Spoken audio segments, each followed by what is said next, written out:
Puji Tuhan, Shalom dan jemaatnya dikasihi Tuhan. Mari kita mulaikan ibadah kita pada hari ini. Kita siapkan hati dan pikiran kita dan mari kita berdoa. Terima kasih Yesusku, terima kasih Allahku atas semua yang sudah Engkau berikan kepada kami Tuhan. Hingga pada hari ini Tuhan kami dapat berkumpul bersama Tuhan untuk ibadah. Engkau yang tolong Tuhan, Engkau sertai dari awal, pertengahan hingga pada akhirnya Tuhan. Biarlah ibadah ini menjadi berkat untuk kita semua Tuhan. Terima kasih Allahku. Inilah doa kami alaskan dalam nama Tuhan Yesus Kristus. Haleluya. Terima kasih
Saudaraku siap memuji Tuhan, amin. Amin. Firman Tuhan berkata bahwa langit dan bumi akan berlalu, tetapi perkataan Tuhan tidak akan pernah berlalu. Kasih setia Tuhan selalu ajaib. Amin. Mari saudaraku saya ajak bangkit berdiri bersama-sama. Kita memuji, kita mau bersuka cita buat Tuhan Yesus. Haleluya. Amin. Katakan, Yesus ajaib, Tuhanku ajaib, kasih-Nya ajaib. Amin. Haleluya. Katakan, yes. Yesus ajaib, Tuhanku ajaib, rahmat-Nya kekal. Amin. Mari semua serahkan.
menyerahkannya. Sungguh Tuhan setia dalam kehidupan kita semuanya. Di saat yang berat sekalipun, di saat tidak ada harapan, Tuhan selalu beserta dengan kita.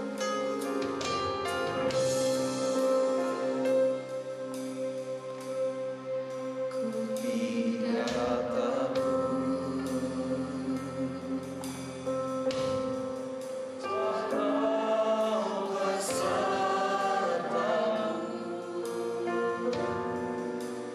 ku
kasih Roh Kudus.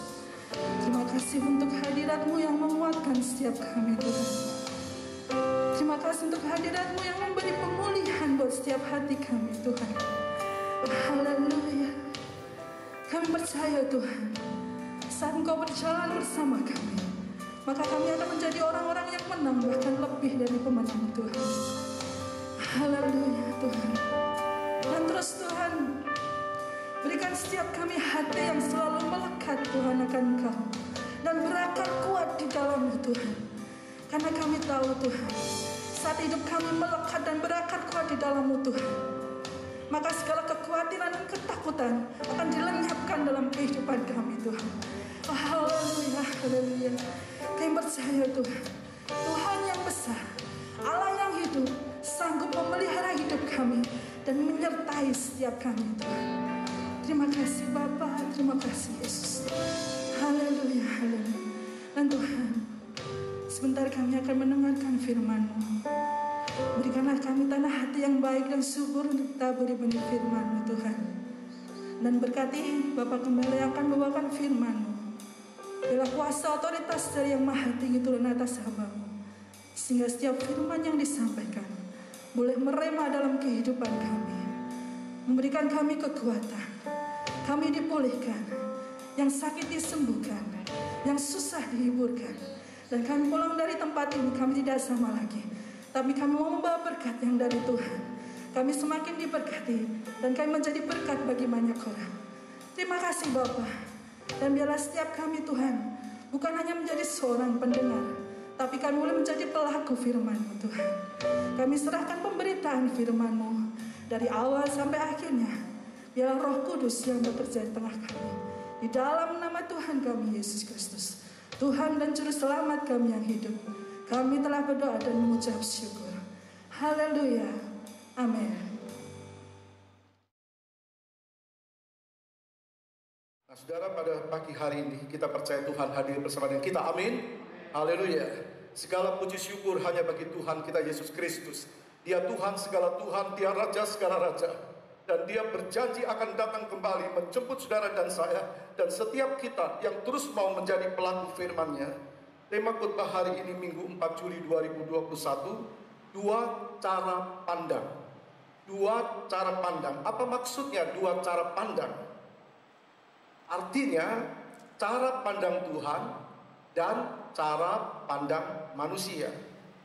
Dua cara pandang Tuhan artinya cara pandang Tuhan dan cara pandang manusia.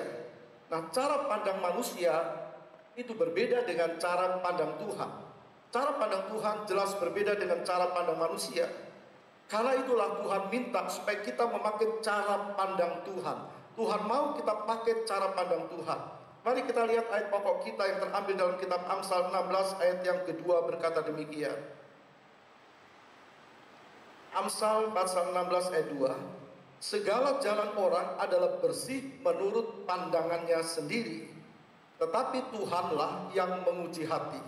Segala jalan orang adalah bersih menurut pandangannya sendiri, tetapi Tuhanlah yang menguji hati. Jadi kemana kita akan arahkan pandangan kita? Apakah yang kita lakukan sehari-hari? Waktu kita berpikir, waktu kita berkata, waktu kita bertindak, apakah menurut kemauan kita atau menurut kemauan Tuhan? Jadi maksudnya kita bertindak semaunya kita atau kita bertindak dengan maunya Tuhan, dengan petunjuk Tuhan? Apakah untuk diri sendiri atau untuk kemuliaan Tuhan? Nah, dalam kitab Amsal 16 ayat 2 Alkitab menyatakan ada dua cara pandang. Yang pertama adalah cara pandang Tuhan. Itu artinya semua atau seseorang yang melakukan, baik yang masih ada dalam pikiran maupun dalam tindakan, selalu firman Tuhan itu jadi landasan dia bertindak. Jadi orang sebelum bertindak pasti berpikir, lalu dia berkata, dia bertindak, dia lakukan tindakan, dan sebelum dia bertindak selalu dia pikir lebih dahulu. Jadi cara pandang Tuhan itu orang berpikir, berkata dan bertindak dengan landasan firman Tuhan. Ia berpikir berkata dengan muatan firman. Tepatnya selaras dengan firman apa yang dia pikirkan, selaras dengan firman apa yang dia katakan, selaras dengan firman apa yang dia tindakan. Nah, sebelum seseorang berkata, dia pasti akan timbang dulu. Dia akan timbang baik-baik. Sebab Tuhan berikan kita jiwa, pikiran, perasaan, kehendak, kemauan. Kita akan timbang baik-baik. Apakah yang kita pikir ini sesuai dengan firman Tuhan atau tidak? Apakah yang kita katakan ini sesuai dengan firman Tuhan atau tidak? Apa yang kita tindakan atau tindakan kita ini sesuai dengan firman Tuhan atau tidak? Nah, kalau itu sesuai dengan firman Tuhan, maka jadilah firman itu menjadi landasan kita berpikir, berkata, dan bertindak. Maka jadilah kita seorang yang memiliki cara pandang Tuhan. Tapi beda dengan cara pandang manusia itu yang kedua, artinya manusia itu memandang bahwa apa yang dia lakukan itu baik menurut pandangannya sendiri. Jadi manusia menurut pandangan sendiri apa yang dia lakukan baik, itu cara pandang manusia. Jadi apa yang dia pikirkan tidak melibatkan Tuhan. Ia berpikir menurut keinginannya. Manusia punya keinginan, daging punya keinginan. Jadi manusia bertindak menurut keinginannya, kehendaknya, tepatnya dagingnya. Sehingga apa yang dia lakukan itu tidak selaras dengan firman Tuhan. Maka jadilah ia seorang yang memiliki cara pandang manusia. Baik menurut manusia, belum tentu baik menurut Tuhan. Menurut pandangan manusia baik, belum tentu menurut pandangan Tuhan itu baik. Kenapa? Sebab cara pandang Tuhan, tadi kita ingat, bukan cara pandang manusia. Cara pandang Tuhan itu melihat ke depan. Maksudnya kepada hal-hal yang rohani. Sedang cara pandang manusia itu melihat hal-hal yang jasmani, melihat hal-hal yang jasmani saja. Maksudnya hatinya tidak cenderung kepada firman. Firman tidak dilibatkan dalam tindakannya. Nah, tentu sebagai anak-anak Tuhan, saudara dan saya, kita harus memiliki cara pandang Tuhan. Artinya kita melangkah, kita berpikir harus sesuai firman. Kalau kita melangkah, langkah kita harus sesuai dengan firman. Kita harus arahkan pandangan kita kepada Tuhan, kepada Kristus. Itu artinya langkah-langkah kita harus selalu bermuatan perkara-perkara rohani. Ada muatan, ada warna rohani, firman. Kenapa? Kenapa harus ada firman dalam langkah kita? Sebab langkah kita itu menentukan perjalanan kita. Tindakan kita, apa yang kita ambil sebagai sebuah tindakan itu menentukan perjalanan hidup kita ini.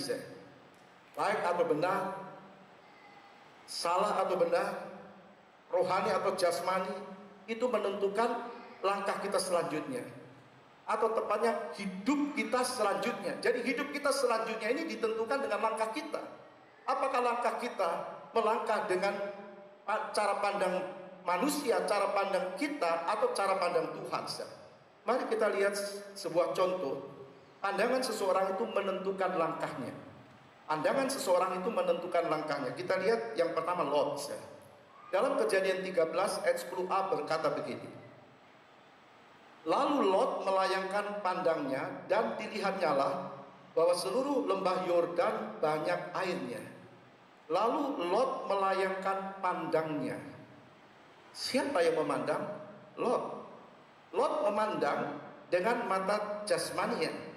Lalu dia melihat bahwa seluruh lembah Yordan banyak airnya. Semua orang pasti memandang dengan mata jasmani. Tapi kita bukan cuma punya mata jasmani, kita punya mata iman. Roh kita ini adalah pelitanya Tuhan, di mana Tuhan bicara kepada kita melalui roh kita. Kembali pada Lot. Ia melihat seluruh lembah Yordan. Itu artinya Lot pandangannya ke bumi. Pandangannya ke bumi. Maksudnya cuma hal-hal lahiriah saja. Hanya hal-hal lahiriah saja. Tidak ada muatan rohaninya. Pandangan Lot tidak ada muatan rohaninya. Cuma kepentingan tubuh jasmani. Kita garis bawahi. Jadi Lot pandangannya tidak ada muatan rohaninya. Dia lihat lembah Yordan, dan itu untuk kepentingan jasmaninya. Sekarang kita kembali pada Lot. Waktu Lot diajak oleh Abraham Pasti dia mendengar, dia tahu kemana dia akan pergi bersama dengan Abraham. Walaupun Abram belum tahu kemana, ke negeri Kanaan belum tahu. Tuhan panggil Abraham ke suatu negeri yang akan Tuhan tunjukkan. Tuhan akan berikan Abraham masa depan yang penuh dengan berkat-berkat Tuhan. Dan Abraham ajak Lot. Pasti Lot tahu. Pasti Abraham dengar suara Tuhan. Dan kalau Lot mau mengikuti Abraham, berarti Lot juga mau mengikuti suara Tuhan. Jadi tentu waktu Abraham ajak Lot, dia pasti tahu Lot bahwa Tuhan suruh Abraham. Dan Lot mau ikuti Abraham atau Abram waktu itu, berarti Lot ikuti suara Tuhan juga. Orang percaya jangan seperti Lot. Sudah ikuti keyakinan Abraham.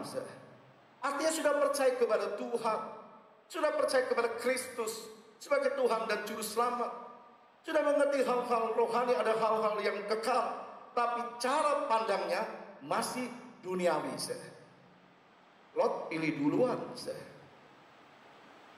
Biasanya pandangan daging, mata itu yang dominan. Jadi kita bisa lihat kelemahan Lot di mata. Tiap orang punya kelemahan. Dan kita minta kepada Tuhan supaya Tuhan tutup kelemahan itu dengan kebenaran firman. Lot dia melihat lembah Yordan. Ya, dia pilih itu. Jangan gegabah dengan pilihan. Jangan gegabah dengan hidup ini.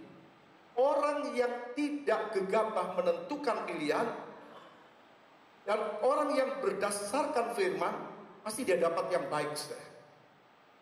Karena mikirnya bukan cuma satu kali. Dia pikir dua kali, bukan karena pandangan mata, tapi dia akan pikir berkali-kali. Begitu juga dengan hidup kita. Langkah yang kita ambil itu menentukan hidup kita selanjutnya. Jangan gegabah dalam menentukan pilihan. Kalau itu ditawarkan kepada kita, dalam ayat 9 kita baca, bukankah seluruh negeri ini terbuka untuk engkau? Baiklah pisahkan dirimu daripadaku. Jika engkau ke kiri, maka aku ke kanan. Jika engkau ke kanan, maka aku ke kiri. Itu ucapan Abraham. Bukan berarti Abraham dia akan pilih yang tidak baik. Tidak. Dia sudah tahu dan dia tetap percaya, aku akan terima negeri. Tuhan akan tempatkan aku di satu negeri. Hidup masa depanku dalam tangan Tuhan. Dia yakin.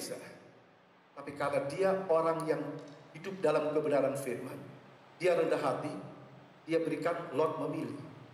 Seharusnya Lot berkata, paman pilihlah dahulu, setelah itu aku. Tapi tidak. Kedudukannya sebagai keponakan mengalahkan kepentingan jasmaninya. Ada banyak orang tidak sadar, Lot tidak puas dengan apa yang dia miliki. Kalau kita dengar, waktu dia keluar dari Ur Kasdim bersama Abraham, dia nggak punya apa-apa. Waktu dia ikuti Abraham, kemudian Tuhan berkati Abraham, Lot juga diberkati. Dia juga punya banyak ternak kambing domba. Sebagaimana Abraham diberkati Tuhan, Lot juga diberkati. Tapi Lot selalu merasa kurang.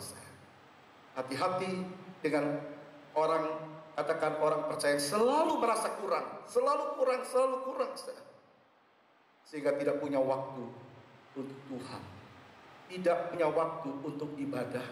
Tidak punya waktu untuk menyembah Tuhan. Tidak punya waktu untuk berdoa, tidak punya waktu membaca firman, tidak punya waktu untuk memuji Tuhan dan sebagainya. Sebab kepentingan jasmani selalu dipakai waktunya untuk menambah terus harta, kepentingan jasmani. Itu sama dengan grafiknya, perjalanan rohaninya sedang menurun. Kita mau introspeksi. Waktu kita kenal Tuhan sampai hari ini, grafik kita naik atau turun. Siapapun kita, apakah kita seorang hamba Tuhan, ataukah kita anak Tuhan, orang percaya, apakah grafik kita naik atau turun?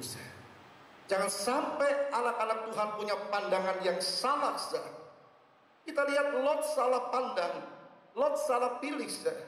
Apa hasilnya waktu dia salah pilih? Apa hasilnya? Kalau kita baca terus kisah Lot dalam Kejadian 19 ayat 24 sampai 26 berkata begini. Kemudian Tuhan menurunkan hujan belerang dan api atas Sodom dan Gomora. Kemudian Tuhan menurunkan hujan belerang dan api atas Sodom dan Gomora, berasal dari Tuhan dari langit, dan ditunggang balikkannya kota-kota itu dan lembah Yordan dan semua penduduk kota-kota serta tumbuh-tumbuhan di tanah. Tetapi istri Lot yang berjalan mengikutinya menoleh ke belakang lalu menjadi tiang garam. Saudara lihat, apa yang Lot terima? Karena dia salah pilih. Apa yang diterima Lot? Apa yang dia kejar, hal-hal jasmani? Rumahnya habis musnah dimakan api. Tuhan menurunkan api, hujan belerang dan api atas Sodom dan Gomora. Dan dikatakan kota-kota dan lembah Yordan dan semua penduduk kota-kota serta tumbuh-tumbuhan di tanah. Jadi apa yang tumbuh? Apa yang jadi taburan Lot? Apa yang ditanam Lot? Mungkin di tanah yang dia miliki di pekarangan rumahnya habis.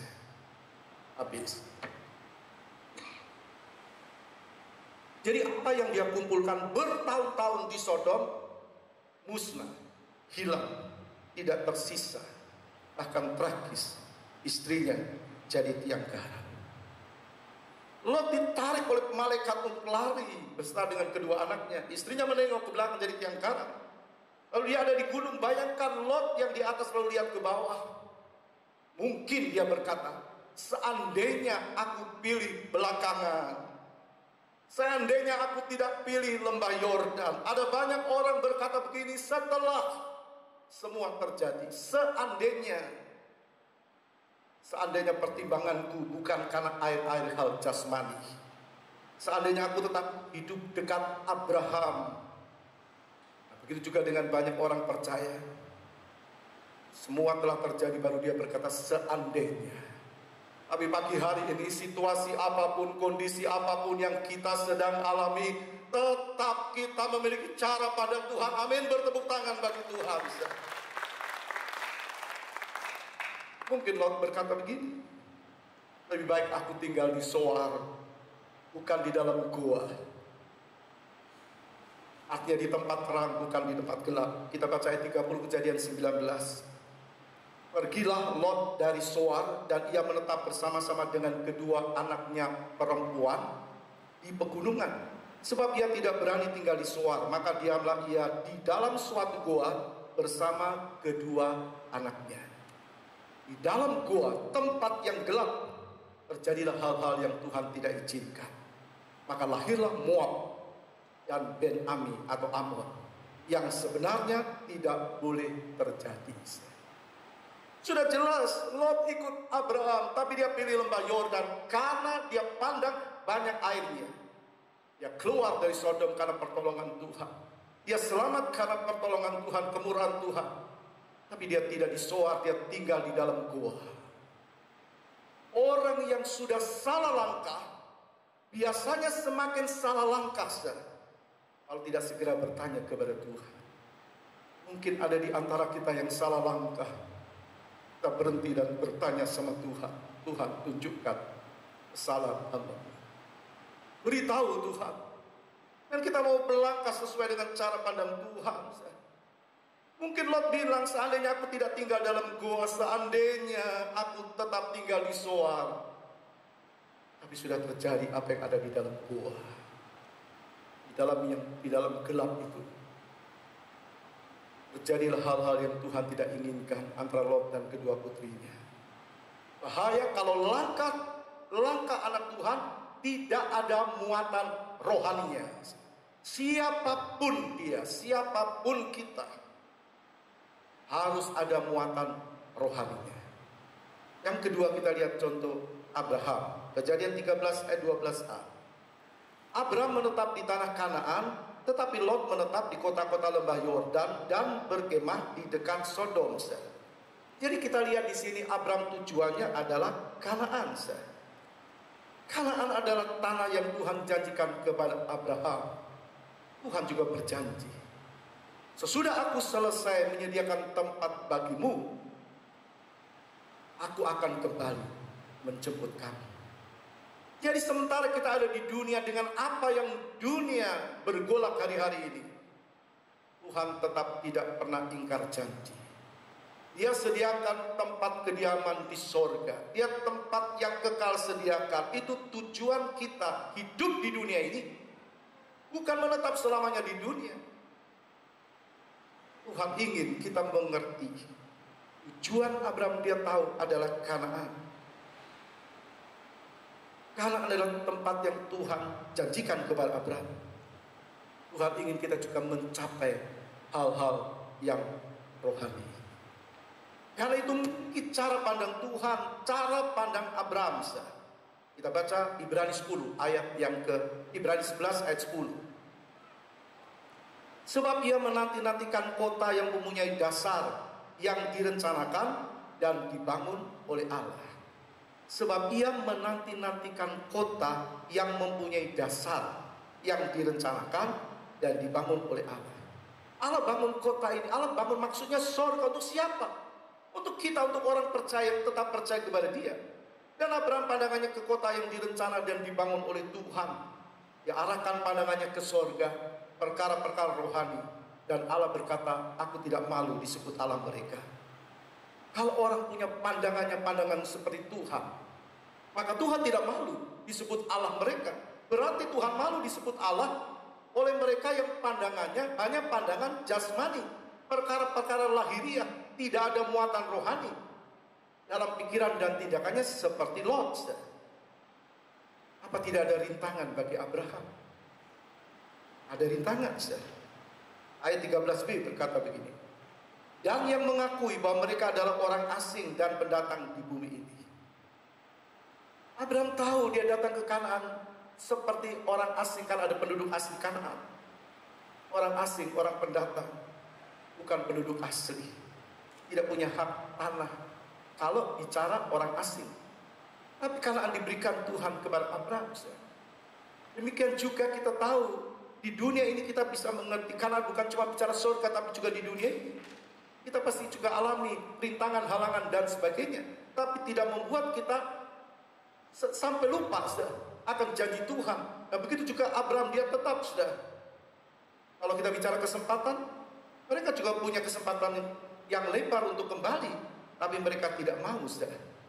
Coba kita lihat ayat 15. Dan kalau sekiranya dalam hal itu mereka ingat akan tanah asal, ingat akan tanah asal yang telah mereka tinggalkan, maka mereka cukup mempunyai kesempatan untuk pulang ke situ.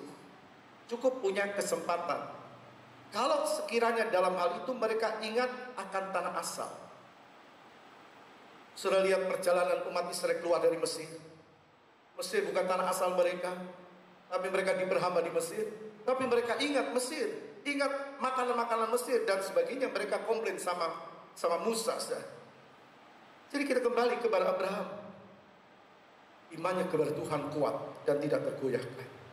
Jadi iman kepada Kristuslah yang membuat kita tidak gampang tergoda. Kenapa mereka tidak mau balik kepada hidup yang lama? Kenapa ada orang-orang yang tidak mau hidup balik pada hidup yang lama, hidup yang dulu sebelum kenal Kristus? Ayat 16 berkata, tetapi sekarang mereka merindukan tanah air yang lebih baik, yaitu satu tanah air surgawi.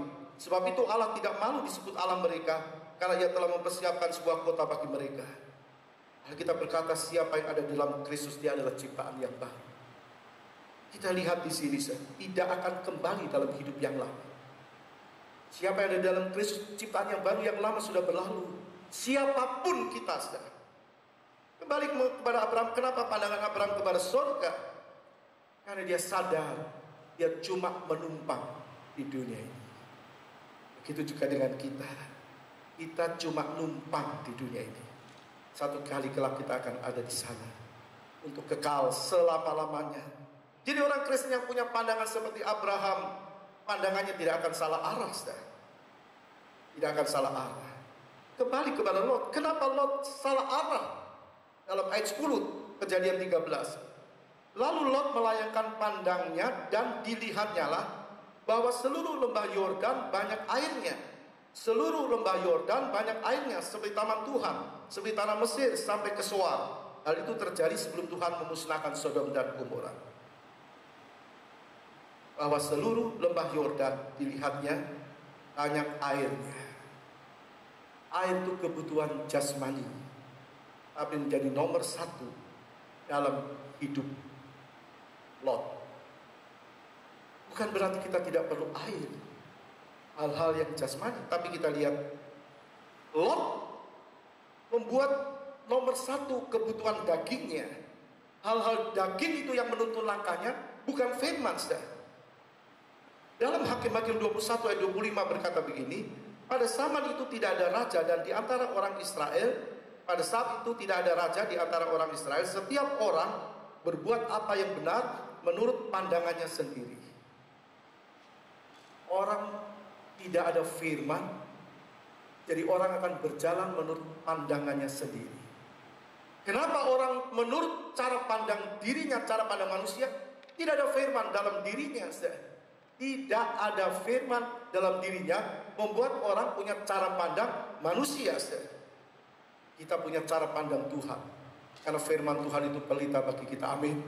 Pelita suluh bagi kita, suluh jalan bagi kita.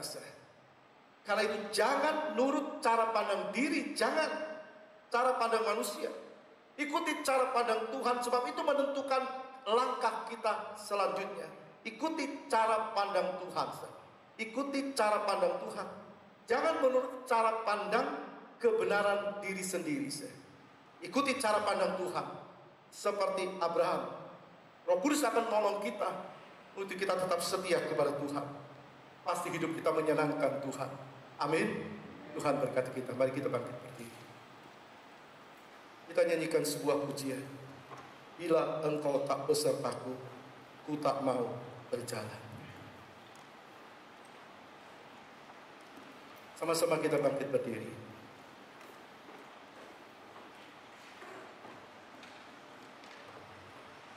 Para pelayan perjamuan kudus tampil ke depan. Kita nyanyikan pujian ini dengan sepenuh hati kita, dengan sepenuh jiwa kita. Tuhan, tuntun langkahku, supaya aku punya cara pandang seperti Abraham, cara pandang Tuhan. Bukan cara pandang diri, bukan cara pandang manusia, tapi cara pandang Tuhan ada dalam diri kita. Bila engkau tak besertaku, ku tak mau berjalan.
Dan berjalanlah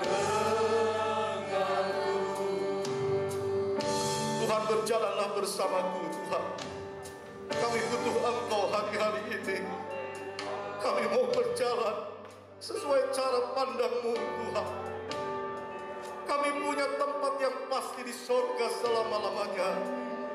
Di bumi kami hanya sementara. Tolong kami Tuhan.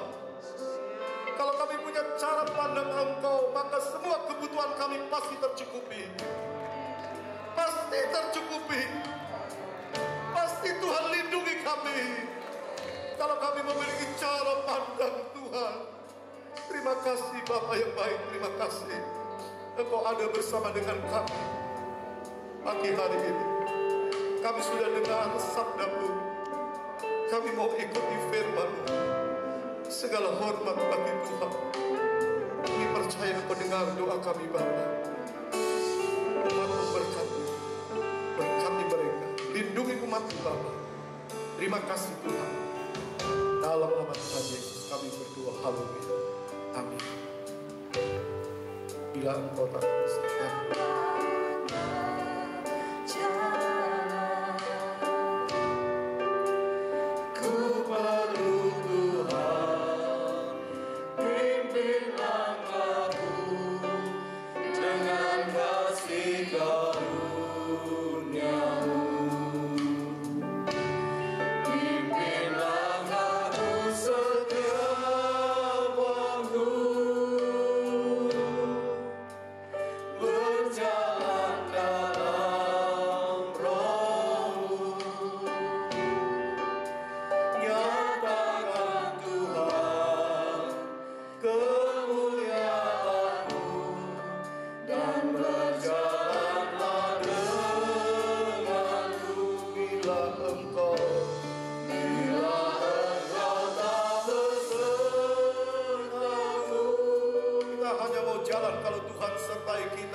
Panggilah kami Tuhan. Kami sudah dengar firman-Mu. Saat ini kami makan tubuh-Mu Tuhan. Kami yakin tubuh-Mu yang menyelamatkan kami. Angkat lebih tinggi dari kepala kita dengar firman Tuhan. Dan ketika mereka sedang makan, Yesus mengambil roti, mengucap berkat, memecah-mecahkannya, lalu memberikannya kepada murid-muridnya dan berkata, ambillah, makanlah, inilah tubuhku. Kita makan tubuh Tuhan dengan iman dalam nama Bapa, Anak dan Roh Kudus, Tuhan Yesus Kristus. Haleluya.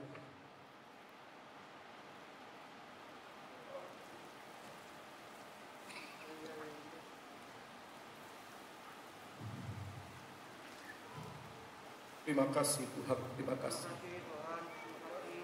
Terima kasih Tuhan, terima kasih buat korban-Mu. Korban yang luar biasa, korban Allah sendiri. Tubuh-Mu, tubuh Allah sendiri buat kami.